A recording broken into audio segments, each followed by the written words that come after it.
faz curas excelentes. E a gente trabalhava sempre juntas lá. Então, sempre foi uma honra trabalhar com ela. E eu sabia que ela estava morando aqui. E aí, quando eu descobri que ela possivelmente deve ter sido a equipe de Eliu, né? Quando descobriu que quem já leu Brasil, Coração do Mundo, Pátria do Evangelho, levanta a mão. 3. Mais ninguém? Renato, claro. Gente, esse livro Brasil, Coração do Mundo, Pátria do Evangelho, eu até fiz questão de reler o comecinho dele para eu me localizar exatamente naquele ponto que Eliu estava com Jesus no mundo espiritual e Jesus estava. Eu me emociono agora para falar isso, porque me lembro da conversa de Jesus com Eliu, falando: Eliu, eu vou te oferecer um jardim onde você vai plantar de novo a árvore do Evangelho. As pessoas estão muito necessitadas de um lugar onde o Evangelho possa florescer, mas que seja um lugar de acolhimento, de amor, que seja um coração. E eu me emociono mais uma vez e me arrepio de falar isso, porque esse coração, para quem já teve a oportunidade de olhar o mapa do nosso país, vai ver que o formato é quase um coração. E como outro sinal dos céus, porque a Bíblia, a gente sempre viu que a Bíblia é composta por sinais, não é verdade? E o maior sinal que Jesus colocou no Brasil, e de novo eu estou me arrepiando, de onde ele replantaria a sua árvore, seria o Brasil. Porque ele colocou no alto do nosso país a cruz, o cruzeiro, né? Quem já teve a oportunidade de ler o livro sabe o porquê da marca, do sinal de Jesus sobre o nosso país, que ele falou: este lugar marcado com a cruz da redenção é onde as almas vão se redimir. O que é redenção, gente? Por que as almas precisam de redenção? Imagine que nós estamos numa trajetória evolutiva. Quem conhece um pouco de evolução sabe que nós iniciamos há 2,5 milhões de anos no planeta. Nascemos simples minerais, vegetais, habitamos os próprios animais, passamos pela época dos Homo erectus, Neandertal e tal, e chegamos finalmente à condição de um espírito habitar os nossos corpos há apenas 200 mil anos. Nós só temos espíritos habitando corpos físicos neste planeta há 200 mil anos. E há 200 mil anos nós estamos reencarnando. Então, morrer e renascer não é segredo para ninguém de nós. Ai, morro de medo de morrer. Mas por quê? Porque você morreu tantas vezes e nasceu tantas vezes que o medo já devia ter se extinguido. Mas eu confesso, eu ainda tenho medo de morrer. Na minha milésima, sei lá quantas milhares de encarnações eu tenho, eu continuo com medo de morrer, porque o desconhecido do corpo físico assusta qualquer um. Se você falar assim: Jaqueline, vai naquela rua escura ali, eu não vou, eu não conheço esse lugar. E se atrás da vez que eu tiver um cachorro bravo do vizinho, se tiver, sei lá, um ladrão, se tiver, eu não vou, tenho medo. Todo mundo tem medo do desconhecido. Mas tem medo. Por quê? Porque foi colocado em nós o véu do esquecimento do passado. Se eu lembrasse quem era aquele menino lindo, maravilhoso, que eu amo tanto, que é meu filho, e pensasse que em alguma reencarnação ele ia, me jogando um buraco e me cobriu de pedra por cima, eu nunca veria a cara desse menino, nunca, mas amado tanto que eu amo. Porque o véu do esquecimento possibilita que inimigos de vidas anteriores estejam hoje juntos se amando. Certo? Então, o que tem a ver Pátria do Evangelho, inimigos passados, com Jesus médico das almas? Gente, esse país aqui, e eu estava ouvindo uma palestra hoje para tentar fundamentar mais um pouco, o que eu ia dizer. E a danada da palestra fala que esse país aqui é um hospital. E ainda bem que tem médico. Ainda bem que tem médico. Olha, por que um hospital? Um hospital recebe doentes. Aí você vai falar: todo mundo que é doente? Você não sabe se ela foi ao médico, descobriu que é doente. Aqui é doente do espírito. Aí você fala assim, gente, porque na Europa as pessoas são tão bonitas, tão arrumadas, o dinheiro deles é melhor, os Estados Unidos, tudo muito desenvolvido, etc, etc. E nós somos tão feinhos, né? Assim, tão brinquezinhos, assim, não é, gente? É porque a gente tem mania de desmerecer a nossa pátria. A pátria do Evangelho, a pátria escolhida por Jesus, onde Eliu, voltando no Eliu que estava ali na sua DR com Jesus, no mundo espiritual, vamos lá para aquele país onde eu vou replantar. Quem é Eliu? Dom Pedro. E aí, eles sobram, né, naquela época do expansionismo, eles iam, a turma de Cabral ia lá para as Índias, porque eles gostavam de buscar coisa bonita nas Índias, entendeu? E uma corrente marítima, do nada, desvia o navio. Poxa vida, coincidência, veio bater logo aqui na casa de vocês, onde vocês moram. Né, gente? Né? Exatamente nesse ponto aqui, onde nós estamos. A árvore do Evangelho foi plantada aqui. Vocês percebem a importância do lugar que vocês moram? O plantio da árvore de Jesus foi exatamente aqui. Olha a responsabilidade. Não é verdade? Eu replantarei a árvore do Evangelho. Por que Jesus falou isso? Justamente nessa época, 1500. Imagine vocês, Igreja Católica, matando as cruzadas, em nome de salvar o túmulo de Jesus. E Jesus tem que você salvar o túmulo dele?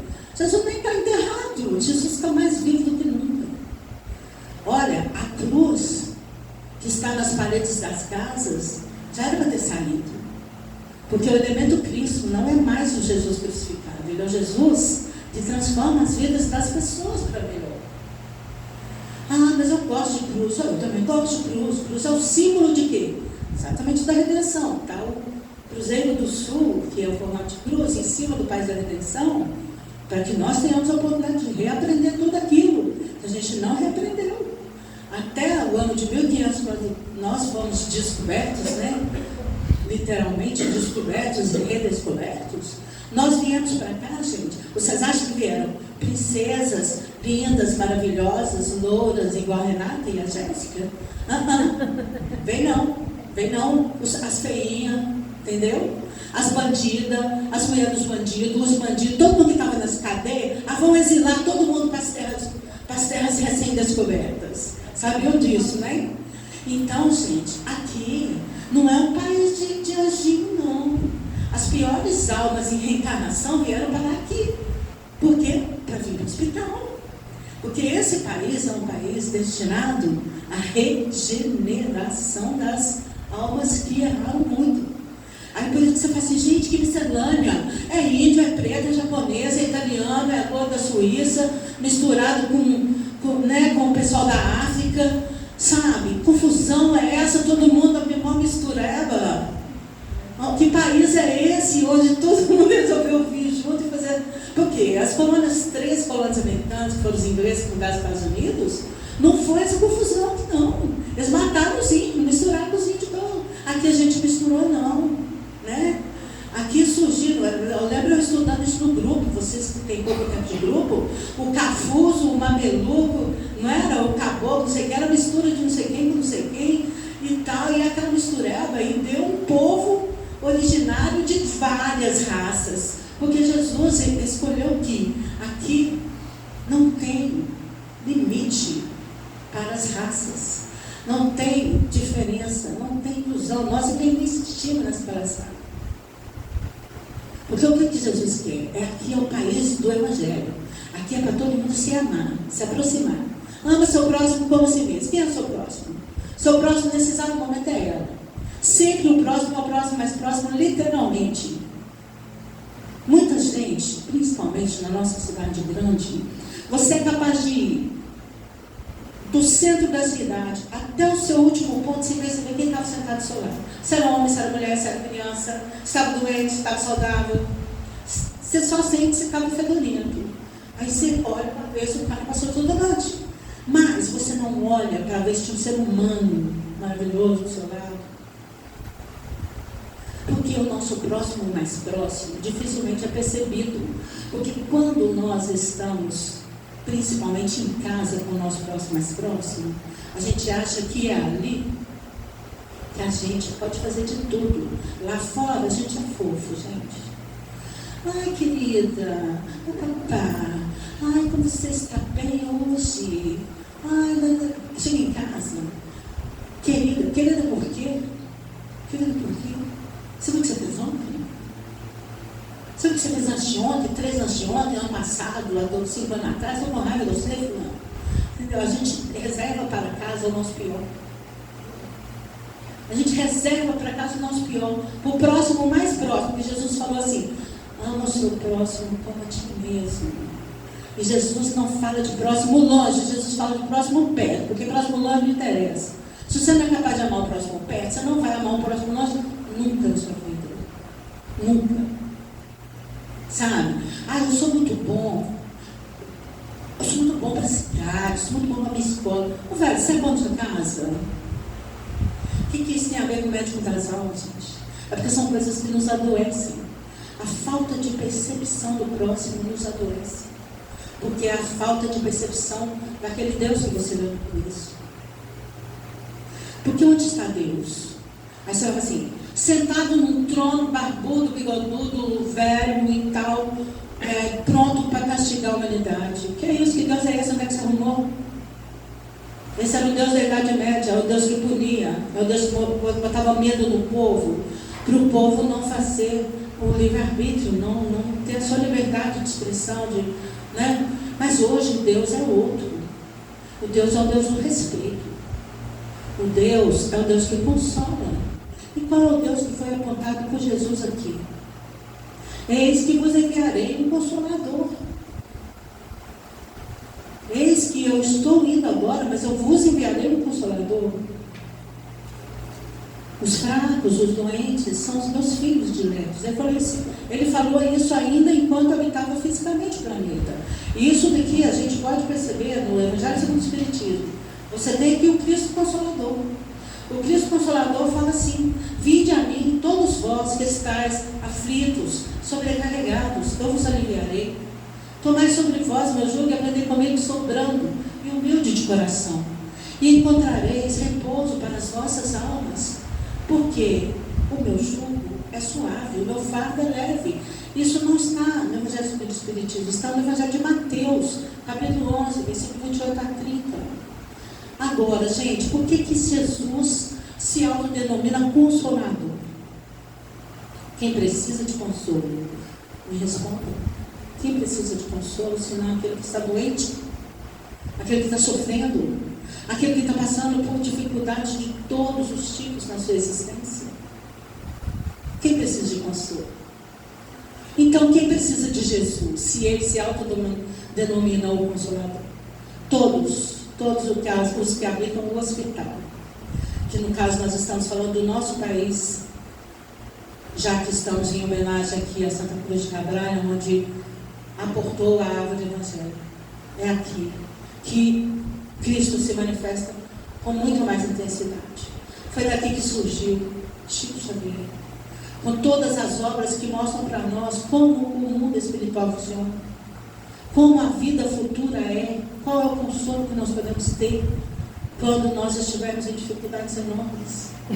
Eu podia dizer, até um ano atrás, que o mundo espiritual era chato, mas ele não é, porque o ano passado a minha mãe foi para lá e ele ficou maravilhoso. Sabe, eu não quero ir ainda, porque eu tenho, meus filhos, amo todo mundo que está aqui, então a minha mãe vai me esperar, mas eu sei que ela está lá num lugar de onde todos nós vamos estar, vamos nos abraçar, vamos nos consolar, vamos sorrir juntos e ser felizes dentro do aprendizado de cada um, claro. Né? Mas o médico das almas, ele quer curar a alma. E o que é a alma? Se você pegar alguns órgãos, como a gente, se você é 2 minutos, você vai encontrar ali, alma, ânima. O que é ânima? É o que se movimenta, o que tem alma, o que está animado, literalmente. Ou seja, é um corpo com um espírito. Então eu tenho uma alma.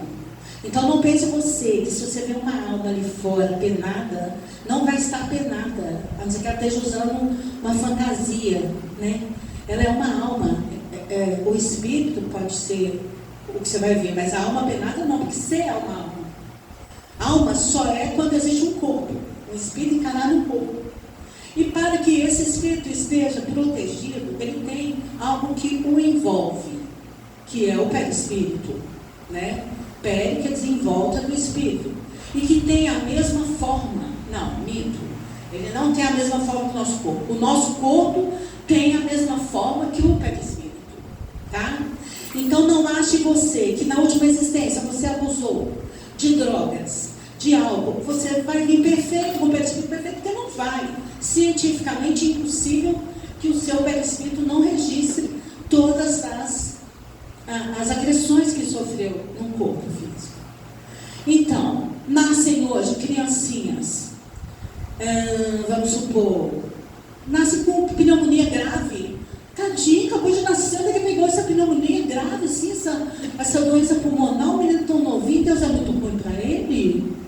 Não é, ele carrega no perispírito o mau uso do seu pulmão. E aí vem e para aprender a passar longe das coisas que trariam consequências graves ao seu pulmão, aí ele nasce com bronquite. Aí ele vai no pediatra, a mãe fala assim, o pediatra fala para a mãe: menina do céu, deixa esse menino chegar perto de fumaça, não. Chegar perto de fumaça, o menino vai ficar ruim, vai internar. Aí aquele menininho protegidinho da fumaça, sabe? Né? De elementos que vão trazer mal para o pulmãozinho, de repente ele melhora, né? Pela dor, pelo sofrimento, pela quantidade de uso de remédio, né? Então, o que foi que a mãe muitas vezes fez à noite, enquanto o menininho tossia igual louco? Ela rezava: meu Deus, cuida do meu menininho, ele está sofrendo tanto. Aí a cura ia acontecer na onde? No motivo da pneumonia que partiu do perispírito. Ok? Então a prece da mãezinha ajudou a curar um perispírito doente. Porque diz no livro Evolução em Dois Mundos, citado por Emmanuel e André Luiz e Humberto Campos, não, eram dois, Valdo Vieira e André Luiz trouxeram a Evolução em Dois Mundos, em que diz que o corpo físico é a cópia perfeita do perispírito. Perfeita quer dizer, nasce em você uma criança com um problema gravíssimo no coração. Gravíssimo. Tem que fazer cirurgia, você viu? Muito caso assim, né, de criancinha que vai fazer cirurgia. Nossa, mas que maldade, né? Deus não foi bom para essa criancinha. Poxa, que falta de justiça, né? Mas sabe-se lá qual foi o grave problema que ou a mãe da criancinha, ou o pai da criancinha, ou a própria criancinha feriu um coração, às vezes de morte. Não pelo te dar um tiro no coração do outro, literalmente, uma facada no coração do outro, mas às vezes feriu uma pessoa tão gravemente na sua índole, através de uma calúnia, através de um procedimento ruim, que destruiu o coração. Aí Jesus fala: é necessário que venha escândalo, mas ai daquele por quem vem escândalo. Ou seja, você feriu alguém, você vai ter a reação àquela ação que você provou. Você vai ter um efeito à causa que você trouxe. Então, aquela criança que gerou um problema muito sério no coração de alguém, ela vai ter a mancha espiritual no seu perispírito. Como o corpo físico é a cópia exata do perispírito, ela vai trazer no seu coração espiritual, no seu coração físico, a consequência de uma causa que ele plantou. Isso eu não estou achando que é. Eu estou afirmando através de estudos que é. De muito estudo. Eu tenho feito, até nós estudando Evolução em Dois Mundos, tenho feito com um grupo de psiquiatras físicos, tem um grupo químicos, médicos, todos hoje tentando entender por que o corpo físico sofre. E por que Jesus cura as almas. Quando Jesus, vamos supor, fazia um milagre, vamos supor, Jesus no meio da multidão. Aquela multidão, Jesus ia, a multidão ia atrás. Aí uma mulher que tinha um fluxo de sangue, que era uma doença assim, vamos supor, ela não parava o sangramento. Não parava, não era uma menstruação, era um sangramento constante. Era tipo uma endometriose. E aí a mulher queria muito ser curada. Por que ela queria ser curada, gente? Porque a mulher na época de Jesus, quando estava menstruada, era considerada impura. Impura. Agora você imagina você sangrando o tempo todo, então você era impura o tempo todo, então você nunca era aceita. Aí você imagina o sofrimento dessa mulher em uma sociedade que primeiro já não aceitava a mulher como um ser humano. Qualquer motivo era motivo para apedrejar a mulher. Uma mulher impura que sangrava o tempo todo era a mulher do capeta para eles. E era mesmo, porque eles consideravam o espírito maligno habitando aquela mulher que sangrava o tempo todo. Então não conheciam a doença. Então, no meio da multidão, essa mulher envergonhada, porque todo mundo afastava ela porque ela era impura, ela chegou, o que ela fez? Tocou a veste de Jesus. Tocou a veste. E Jesus, na mesma hora, falou assim: quem me tocou? Quem me curou? Quem me tocou no meio da multidão? Quer dizer, era multidão mesmo. Você imagina, né? Você está ali no trio elétrico lá no Salvador, e aí Jesus está lá no meio. Brincadeirinha, Jesus nunca foi no trio elétrico, tenho certeza. Mas, se ele fosse e alguém ali visse tocar sua bagagem dele, ele falava assim: curei a pessoa. Saiu de mim virtude, exatamente. Que virtude? O poder de curar. O poder de curar por quê? Porque houve sintonia entre a fé daquela mulher e a virtude que Jesus passou para ela. Porque ele é o médico das almas. Ele reconhecia que dentro daquele corpo físico existia um espírito devedor, super necessitado de cura. Certo? E ele não falou igual ele falava, por exemplo, de um cego, que ele curou um cego, né, de nascença. O cara cego de nascença. O que é um cego de nascença, gente? Imagine a mãe dar luz a uma criança.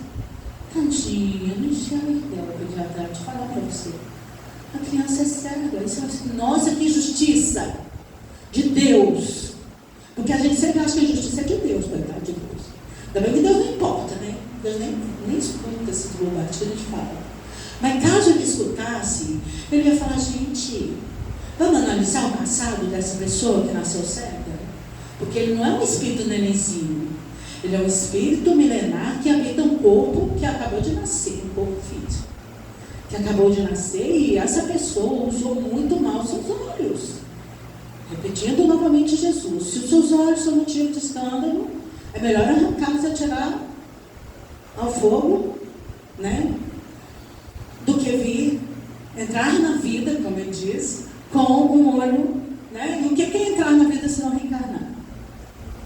Porque é a marca do perispírito que vai vir no corpo, cópia perfeita do corpo espiritual, tá ok?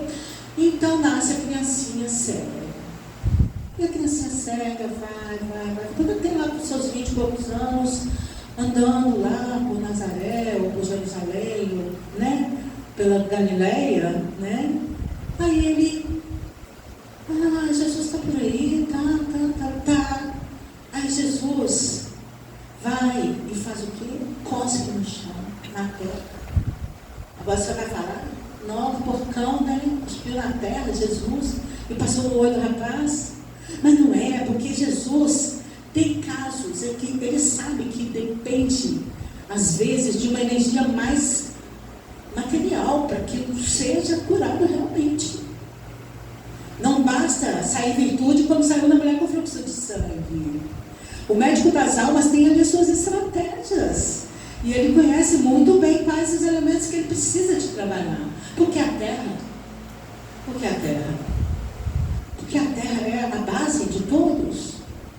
Porque uma pessoa, ali no caso da pessoa cega, precisa de um fundamento especial para que se mantenha equilibrado. Para que quando essa cura ocorrer, ele possa se manter equilibrado. Por quê? Porque tem uma palestra engraçada que eu assisti do Haroldo e ele fala: olha, eu vou falar uma coisa para vocês. Todas as pessoas que Jesus curou morreram. Claro que morreram, né, gente? Claro que morreram.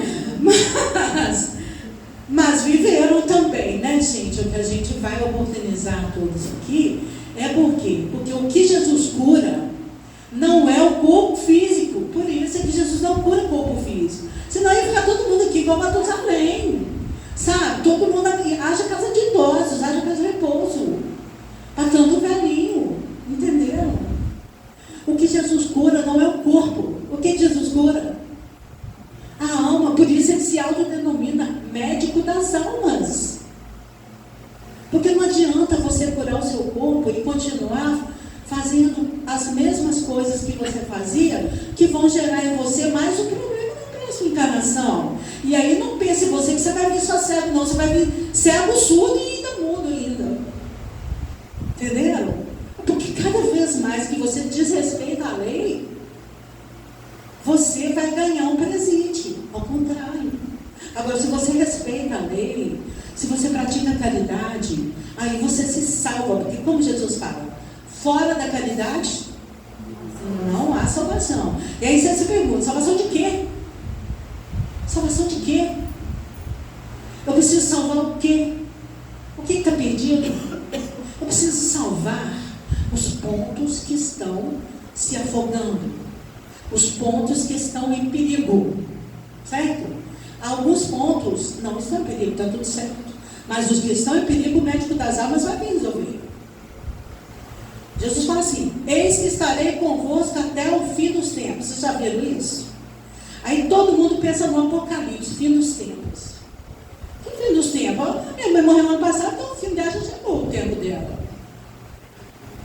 Sabe, o fim dos tempos não é o fim do planeta, não é o fim de nada. É o fim dos tempos de aprendizado. Porque Deus criou todo mundo para a perfeição. Quando você atingir a perfeição, acabou a sua linha do tempo aí. Chegou. Jesus não precisa mais estar ali. Vai para lá, não vai, feia. Continua, entende? Acabou o seu tempo de aprendizado, ficou bom, ficou perfeito. Jesus fala assim, nossa, desse aí eu já posso ficar livre. Graças a Deus já chegou, já está de boa. Já vai virar anjo, já vai me ajudar. Já vai fazer a mesma coisa que eu fiz. Já vai salvar outros que estão na perdição. Concordam? Não, quem não concordar pode falar, eu deixo. Entendeu? Então, o que é? Você tem um médico das almas falando para você o tempo todo. Eu estou aqui. É isso que eu estou convosco até o fim dos tempos. Aí hoje você está mal. Você fala assim, não, eu estou mal demais, vou tomar uma, porque eu estou muito mal. Não, gente, não vai tomando porque está muito mal, não. Você vai avacalhar seu processo. Vai, bate um papo com Jesus primeiro. Eu até compartilhei uma entrevista que eu estava vendo essa semana de um neurologista. Neurologista é o médico especialista no cérebro, certo? Nos nervos, nos neurônios. E esse neurologista estava fazendo um estudo em que ele fazia tomografia computadorizada em pessoas em prece. E ele mostra a luz vermelha que se acende no cérebro da pessoa, quando a pessoa faz assim só. Não precisa nem começar a rezar igual um doido, não. Faz assim. Conectou com Deus. Aí ele até fala, a chave girou. É só sair com o carro. Mas você tem que girar ela. Quem lembra do filme Nosso Lar?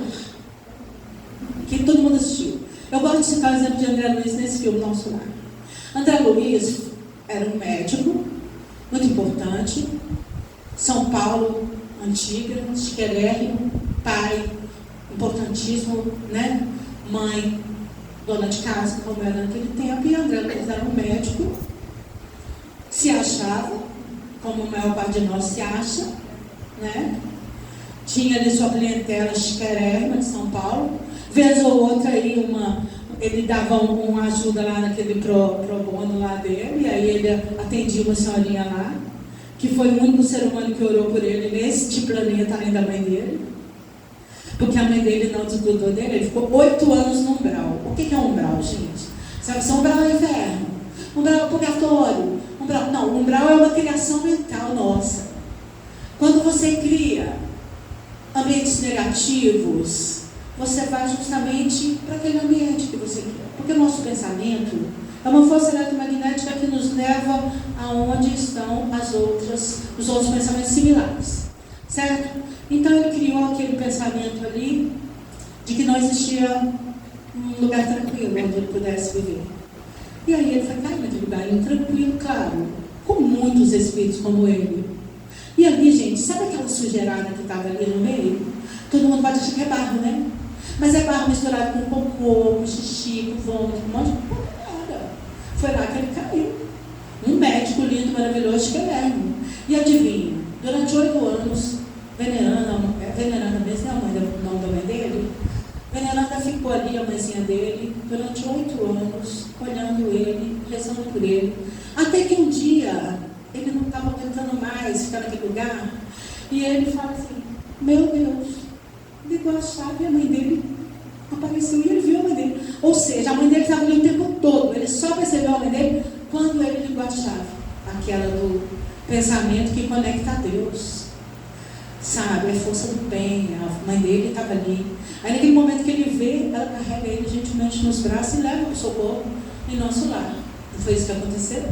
E André Luiz, entre muitas lutas, entre muitos aprendizados, deixa para nós essa sequência de obras em que ele relata como funciona o mundo espiritual, né?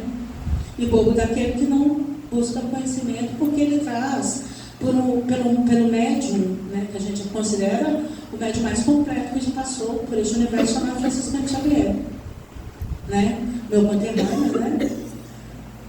De Minas, né? Pedro Leopoldo, ali a poucos quilômetros da cidade, né?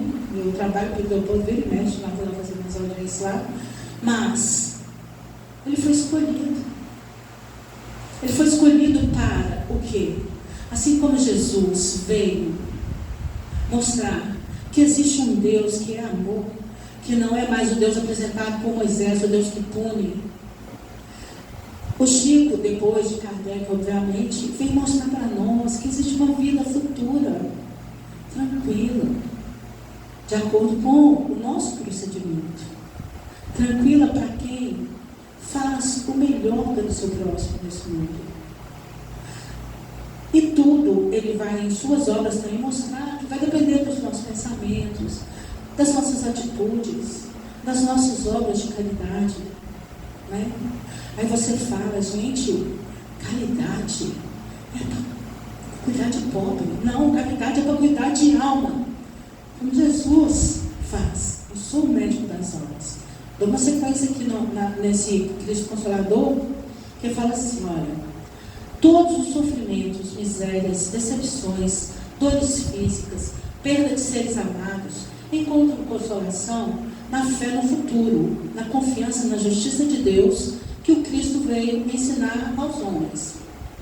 Sobre aquele que, ao contrário, nada espera após esta vida, ou que simplesmente duvida, as aflições caem com todo o seu peso e nenhuma esperança lhe mitiga o amargor. Foi por isso que Jesus veio dizer, vinde a mim todos vós que estáis fatigados, que eu vos aliviarei. Porque quando você está cansado, não encontra resposta em mais ninguém. Você vai na sua melhor amiga, ela não consegue perceber no fundo o que está te machucando tanto. Você conta para sua mãe, a sua mãe não consegue entender, aí você fala assim, ninguém me entende. Já viram, adolescente muito disso, ninguém me entende. Mas é porque entender a extensão da dor de um ser humano, é só o Cristo que consegue isso. Claro, Deus, né? Mas Deus tem o filhinho dele que ele colocou aqui, vai ficar mais fácil, né, gente? Porque Deus é cheio de resposta, gente. Se você ver essa galáxia que você tem aqui, além, são trilhões. O que são trilhões? Multiplica aí, vocês que gostam de matemática. São muitos e muitos e muitos e muitos planetas para ser cuidado. Por isso que precisa de tanta gente evoluída para ajudar os planetas que estão sendo cuidados. Pensa bem, gente. Tanta gente, tem mais gente precisando de ajuda, tem gente ajudando. Pensa bem para vocês verem. Jesus mesmo fala, a seara é enorme, os trabalhadores são poucos. Porque para ser trabalhador de Jesus, primeiro você tem que estudar, você tem que entender o que você está fazendo. Senão você se mete a ensinar as pessoas sem saber o que falar para elas. E muitas vezes, ao invés de ajudar, você joga a pessoa lá no buraco ainda. Concordam? Vamos lá. Entretanto, faz depender de uma condição a sua assistência e a felicidade que promete aos aflitos. Essa condição está na lei por ele ensinada. Seu jugo é a observância dessa lei.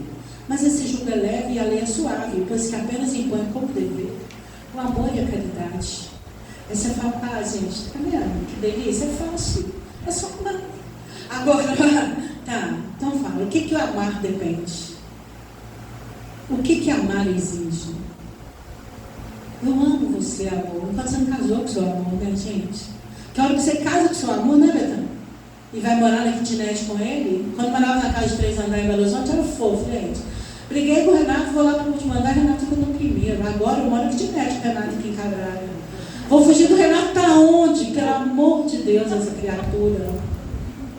Entendeu? Belo Horizonte estava ótimo, o Renato casava da Betânia, vou lá no Mercado Central. Tchau, Betânia. Agora tem jeito não. Agora é eu, Betânia e eu, e olha lá. Né, Pedro e Jéssica? Né? Ai, mozinho, tu pode casar, os dois casaram ano passado. Agora vai comer o sol mesmo junto, não tem jeito não. Amar o próximo, gente, é como é difícil do mundo. Porque você conhece a imperfeição do próximo e ainda assim você tem que amar o próximo. O próximo é chato pra caramba, mas você também tem que descobrir que você também é chato pra caramba. Porque a gente acha que o outro é chato, né, gente? E quando Jesus fala, ama o próximo como a si mesmo, você vai falar assim, eu tenho defeitos que o próximo vai ter que amar. Portanto, eu vou amar os defeitos do próximo da mesma forma. Agora, isso eu estou falando da boca para fora? Não, porque também eu tenho um próximo bem próximo também. Entendeu? Que às vezes a vontade de sair correndo dele, claro. Né? Gente, amar é renunciar. A Betânia hoje viu a gente sair com o Vivi, coitadinha, Espanha, empurrando o Vivi na areia, na cadeira de roda. E Betânia pega um pedaço, eu pego outro pedaço, o negócio não anda. E nós tentando levar a Vivi no mar, para ver o mar, e aquela confusão. Né, Betânia? E leva um iogurte e põe na sonda e não sei o que. Cara, amar. Eu podia dizer assim, não, que linda, adotou uma criança por ali. Gente, tanto que é difícil você renunciar a ter a vida sozinha para cuidar de um doente. Só quem cuida de um doente sabe que amor e renúncia caminham juntos. Amar é muito fácil na novela das 7. Amar é muito fácil no livro, no romance. Mas amar mesmo, junto com a criatura dentro de casa, é desafiador. E isso é coisa só para Jesus, consolador mesmo, médico das almas, porque ele vai te curar. A hora que você estiver falando assim, eu vou fugir desse cara, eu não aguento mais, né, gente? Mas eu estou falando de caras que não batem na mulher, tá, gente? É outra coisa. Eu estou falando dos desafios do dia a dia, né, Renato? Aquele cemitério. Renata, aquela coisa assim, sabe, gente? É isso, por quê? Porque o amor, gente, o amor é diário, é minuto a minuto, segundo a segundo. Você viu mãe que ama o filho? Eu lembro uma vez que, numa época, eu era oficial de justiça lá em Araxá, eu fui entregar um mandado para uma mãe e o filho estava preso. A hora que eu entreguei o mandado, a mãe me leu o mandado, ela falou assim, olha, meu filho é um amor. Eu falei, não estou aqui para julgar seu filho, só que eu entregar o mandado para você. Deve receber, porque eu... Entendeu? Então, as mães nunca enxergam a maldade nos seus filhos. As mães sempre enxergam o melhor nos seus filhos. A mãe, desde que engravida do filho, a coitada, vomita nos primeiros meses, carrega, mandou na coluna, faz xixi igual a louca. Não é verdade, gente? Quando a gente está gerando um filho, o bichinho nasce, ele chora, você parece goela, ele tem cólica, você não dorme, o seu amamento, o seu peito racha todo, né, gente? E o bichinho cresce, e você tem que trabalhar, ir arrumar a casa, levar o filho para a escola, e não sei o que confusão, e você vai se desdobrando. Estou falando de mulher, tá, gente? Vocês que são homens, desculpa, mas não sei como é que é a parte de vocês, estou falando da parte nossa que fez. Para falar o que o amor faz renúncia. Eu ter que amar aquilo que eu vou e eu quero estar próximo do bichinho que me dá esse trabalho todo. O bicho tinha mora na casa dele, com a mulher dele, até hoje eu ainda preocupo com o bicho. Eu quero cuidar, eu quero amar, eu quero quero estar junto. Sabe o que é isso? É amor. O amor que renuncia a tudo, que não cansa. O amor que sofre quando ele adoece, quando o filho adoece. É como se você tivesse adoecido o dobro. Né, gente? Então, amor, como Jesus fala, parece uma renúncia. E a cura de cada ser humano se dá pelo amor. Aí, quando fala assim, amar os seus inimigos enquanto ainda está com ele no caminho, todo mundo conhece esse termo de Jesus? Ama o seu inimigo enquanto está com ele no caminho. Quem que é meu inimigo? Acabei de dar a luz ao meu inimigo. Estou fazendo de conta, tá, filho? Dei luz ao meu inimigo, você é meu mozinho. Aí, mas o quê? Porque o lar, a família, é o lugar onde os espíritos que se digladiaram em outras épocas se encontram para aprender a se amar. Esse é o caminho. Aí você aprende a amar o seu inimigo no mesmo caminho, numa reencarnação, em que você dá luz a ele, em que você gera, em que você cuida daquele que muitas vezes você destruiu no passado. Por que o médico das almas nos ensina isso? Porque ele nos ensina a amar o inimigo, sabe? Não é assim, o cara foi lá e destruiu sua casa inteira. Vou amar ele, destruir minha casa. Não é assim, não é esse amor, isso não existe, sabe? Você vai criar, você vem, sabe, Betânia, que eu estava te falando, você tem que deixar para lá, corta a sintonia, o cara te fez mal. Eu me lembro de uma palestra que Chico Xavier tinha um amigo dele lá de Uberaba. O cara era um contador, tinha um escritório de contabilidade, que era cheio de computador e tal, cheio de tecnologia. E aí um dia ele chega lá no Chico, chorando. Chico do céu, entraram no meu escritório, roubaram os computadores tudo, roubaram tudo que podia, não deixaram nada, e choravam.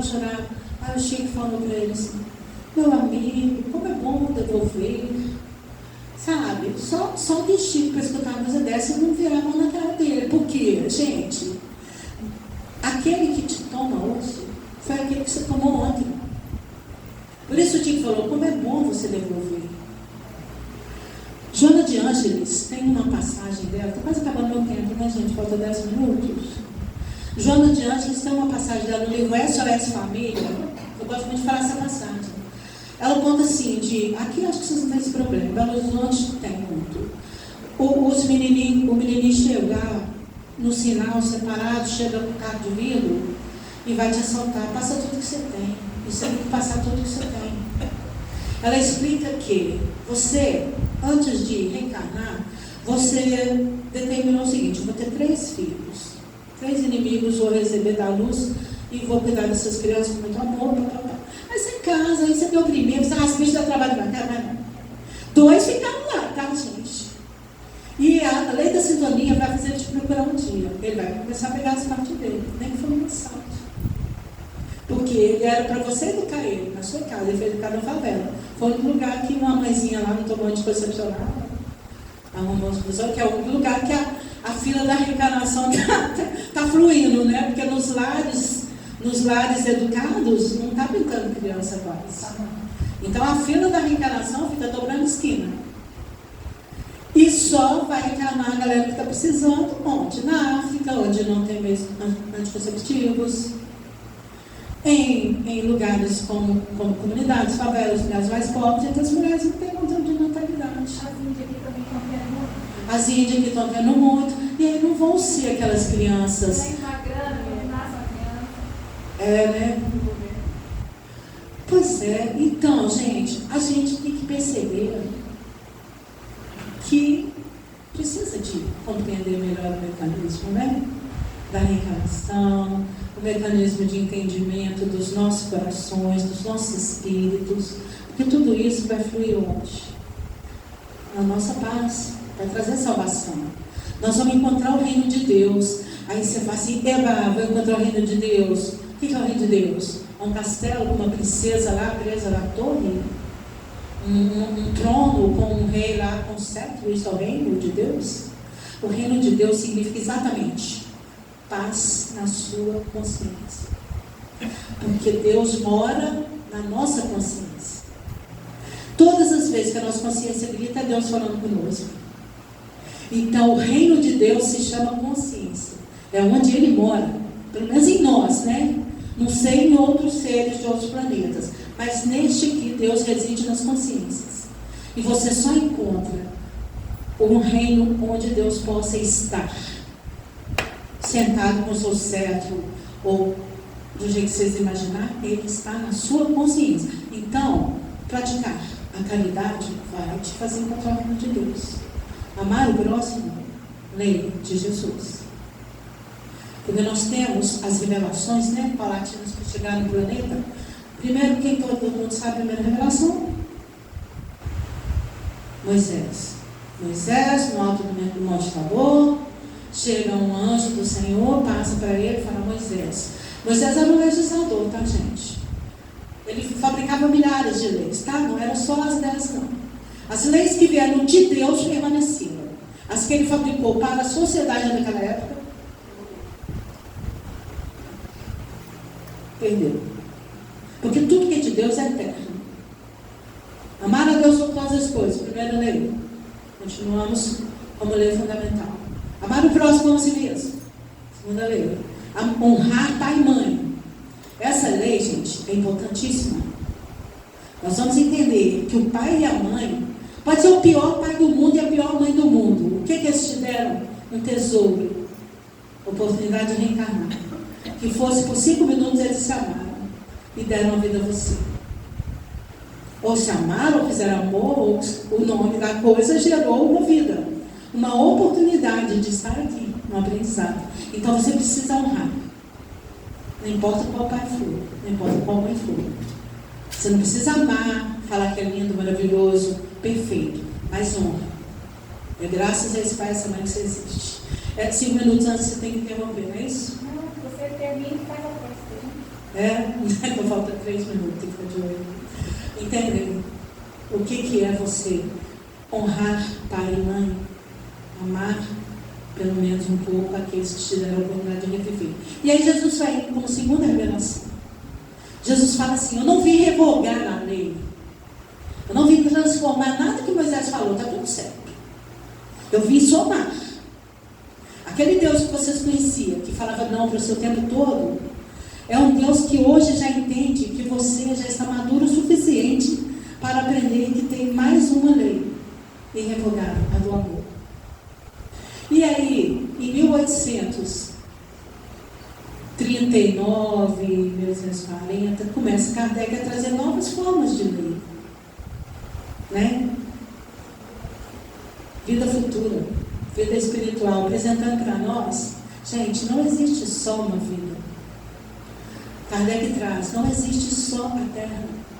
Existe um mundo de espírito. Como é que Kardec traz isso? Provocando fenômeno. Estou aqui, ó, de repente essa mesa te levanta. Fala: Deus me perdoe. Deus me livre e guarde. Né? A mesa levantou. Aí vai descobrindo, né? Isso aqui trouxe um fenômeno para a gente perceber que existem forças inteligentes no mundo invisível. E aí quem começa a estudar Kardec vai perceber que depois de muito tempo não precisa mais de fenômeno. A gente já consegue pela mediunidade, né? Os médiuns, né? Em verdade, Jesus também falava: eu vos digo, se eles se calarem, os médiuns, as pedras falarão, vossos velhos terão sonhos, vossos jovens profetizarão. Não fui eu que inventei os médiuns. Jesus disse. Todos os profetas profetizavam. Profecia é uma coisa, mas o médium não é um profeta. Todo profeta é médium, mas todo médium não é profeta. Por quê? Porque o médium, ele é a mídia. A televisão não é uma mídia, leva a mensagem para a população. O médium é a mídia. Qual mensagem que traz? Mundo espiritual para o mundo físico. Só de mundo espiritual bom? Não, mundo espiritual ruim também. Você que não vigia o que você vê. Você está cansado de ver manifestações de pessoas gritando na rua, batendo nos outros, dando passividade? Para espíritos imperfeitos, pessoas descuidadas, pessoas que não oram, são médios imperfeitos. E eu aqui ficaria a noite inteira falando, mas acabou o tempo, então muito obrigada por me ouvir. Tá? Muito obrigada por me ouvir, agradeço muito. Convido a vocês para fazer uma prece então, para finalizarmos aqui. Fechando os nossos olhos, colocando as nossas mãos com as palmas voltadas em cima da coxa. E vamos receber neste momento as vibrações do mundo espiritual superior, que estão aqui como luzes ao nosso lado, como estrelas, a guiar os magos na noite escura, levando todos onde o menino havia nascido, porque é lá que ele fez a promessa de estar conosco todos os dias, até o fim do nosso processo de aprendizado, até quando chegássemos à perfeição. E Ele, todas as vezes que nos encontra tristes, cansados, endurecidos, Ele vem e soa baixinho aos nossos ouvidos. Eu te falei, eu estou com você. Você não está me percebendo aqui do seu lado? Nesse momento eu estou te abraçando, estou te dizendo: o meu Pai, que é Deus, me pediu para ficar aqui no planeta, até vocês chegarem à perfeição. Você nunca está sozinho. E é assim que você sempre que estiver triste, repita comigo: Pai nosso que estás no céu, santificado seja o vosso nome. Venha a nós o vosso reino. Seja feita a vossa vontade, assim na terra como no céu. O pão nosso de cada dia nos dai hoje. Perdoai nossas ofensas, assim como nós perdoamos a quem nos tem ofendido. Não nos deixeis cair em tentação, mas livrai-nos do mal. E relembrando aquela senhorinha toda brilhante que teve o infinito prazer de trazer ao mundo o nosso Mestre, vamos orar a Maria também, como nossa devoção. Ave Maria, cheia de graça, o Senhor é convosco. Bendita sois vós entre as mulheres, bendito o fruto do vosso ventre, Jesus. Santa Maria, Mãe de Jesus, rogai por nós pecadores, agora e na hora da nossa morte. Assim seja. Obrigada, pessoal. Não deu nada, né, gente?